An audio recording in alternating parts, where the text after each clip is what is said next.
الحمدللہ وحدہ لا شریک لہ والصلاۃ والسلام علی من لا نبی بعد۔ پارہ نمبر 5۔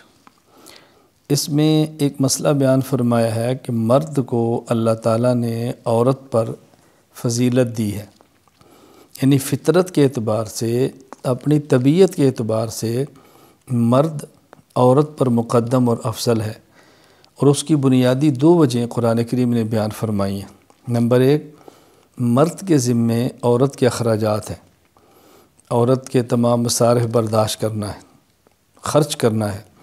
نمبر 2، فطرت اور طبیعت، تکوینی نظام ایسا ہے کہ مرد کو اللہ تعالیٰ نے عورت اور فضیلت دی ہے۔ یہ بات یاد رکھ لیں، یہ عام مرد اور عورت کے اعتبار سے ضابطہ ہے، لیکن بعض خواتین علم و فضل میں یا کبھی جسمانی قوت اور طاقت میں کوئی خاص خاتون کسی مرد سے آگے نکل جائے تو اس سے ضابطے تبدیل نہیں ہوتے۔ عموماً ایک ماحول یہ بیان فرمایا ہے۔ میں اس کا مثال دیتا ہوں کہ جس طرح شہر میں رہنے والا دیہات میں رہنے والے سے عام طور پہ معاملات کے اعتبار سے یا تعلیم کے اعتبار سے بہت آگے ہوتا ہے، لیکن بسا اوقات ایک دیہات میں رہنے والا بندہ علم حاصل کر کے شہر والوں سے بہت آگے نکل جاتا ہے۔ تو ایک ہوتا ہے عمومی نظام، ایک ہوتا ہے خاص کسی بندے کی فضیلت، وہ بالکل الگ چیز ہے۔ تو بہرحال فطرت کے اعتبار سے مرد کو اللہ تعالیٰ نے عورت پر فوقیت، عظمت اور فضیلت عطا فرمائی ہے۔ نمبر 2، یہاں طہارت کے مسائل بیان فرمائے ہیں۔ مثلاً وضو بھی کرنا ہے، جب نماز پڑھنی ہو، قرآن کریم کو ہاتھ لگانا ہو، یا کوئی ایسا مسئلہ جہاں طہارت کی ضرورت ہو تو وضو کرنا ہے۔ اور بعض حالات ایسے ہیں کہ جہاں پر غسل کرنا فرض ہوتا ہے، آدمی کو احتلام ہو جائے، اپنی اہلیہ کے پاس جائے تو غسل جنابت جسے کہتے ہیں، عورت حیض نفاس سے پاک ہو تو ان حالت میں غسل بھی کرنا ہوتا ہے۔ تو طہارت کے مسائل بھی اس پارے کے اندر بیان فرمائے ہیں۔ اور ایک اہم بات اللہ تعالیٰ نے پوری زندگی میں شریعت پر عمل کرنے کے حوالے سے یہ بات ارشاد فرمائی ہے۔ نمبر 1، اللہ کی اطاعت کرو، اللہ تعالیٰ کی بات مانو، اور پھر اس کے رسول کی بات مانو، اور پھر فقہا کی بات مانو۔ یہ 3 باتیں کیوں فرمائی ہیں؟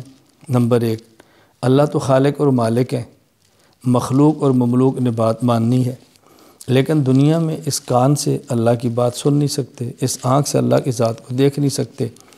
تو اللہ کی ذات کو دیکھیں یا بات سنیں گے تو بات مانیں گے۔ اس کے لیے ضروری ہے اللہ تعالیٰ اور ہمارے درمیان ایک واسطہ ہو، اور وہ واسطہ ہے پیغمبر کا۔ وہ اللہ تعالیٰ کی بات کو سنتے ہیں، کوئی براہ راست، کوئی بذریعہ جبرائیل، کسی کی طرح میں اللہ تعالیٰ القاء فرماتے ہیں۔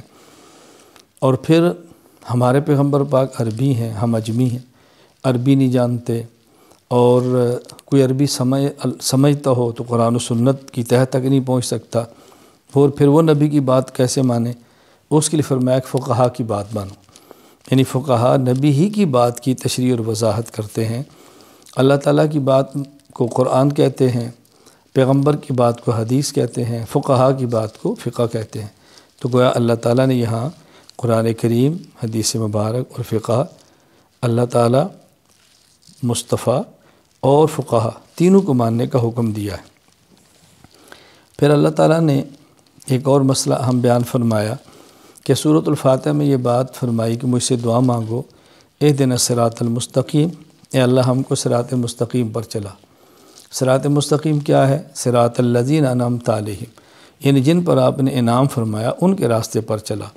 جن پر اللہ تعالیٰ نے انعام فرمایا وہ کون ہے؟ اس کا تذکرہ 5ویں پارے میں ہے۔ وہ 4 قسم کے طبقات ہیں۔